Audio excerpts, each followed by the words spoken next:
Neither is new wine put into old wineskins. If it is, the skins burst, and the wine is spilled, and the skins are destroyed.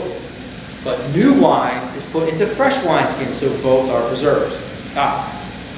So earlier, I talked about how the Jews looked at sinners as being infectious. So they avoided them.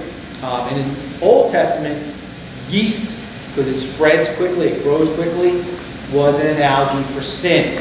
That's why the Passover bread, it's one of the reasons. There's no yeast in it, it's unleavened bread. Part of it, they did it quickly, but the other is it's not infected with sin and it grows.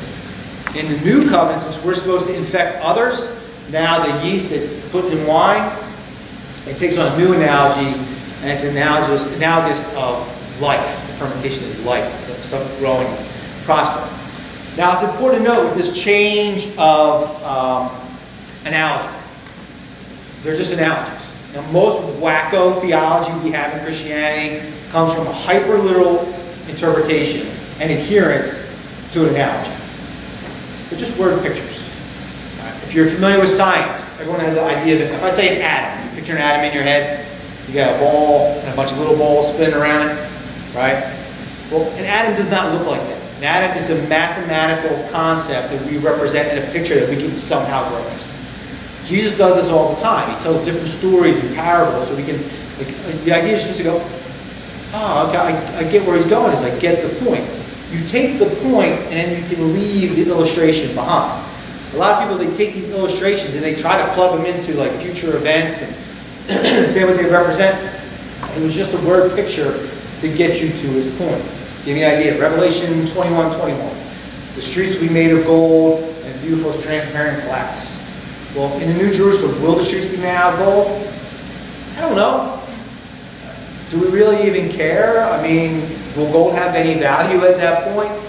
What he's saying is, it will be beautiful beyond what you can possibly imagine, so I will give you something to imagine, and you'll kind of start pointing in the right direction. That's it. So don't take his analogies and get so hung up on it. So in his new analogy, these microorganisms are alive, and the yeast are reproducing, they're expanding. So what happens if you have an old wineskin? It's already been pushed to its limit, it's hardened.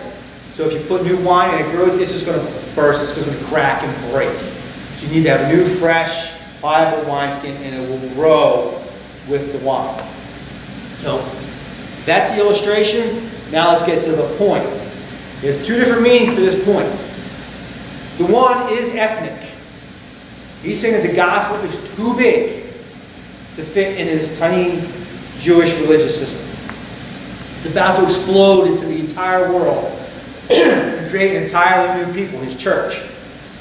It's no longer going to be just the ethnic descendants of Abraham, just his bloodline, but it will be his spiritual descendants. It's everyone who is grafted into his vine by emulating the faith that Abraham had. That's the new covenant. Second, it's more personal. The gospel isn't just a new system for you to put on your life or a new system to plug into your life. The only way for you to accommodate this new life that Jesus wants to bring to you is to be willing to throw away the old.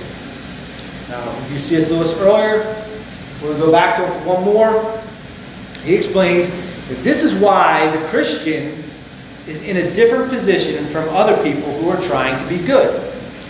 They hope, by being good, to please God, if there is one, or if they think there is not, at least to hope to deserve approval from good men.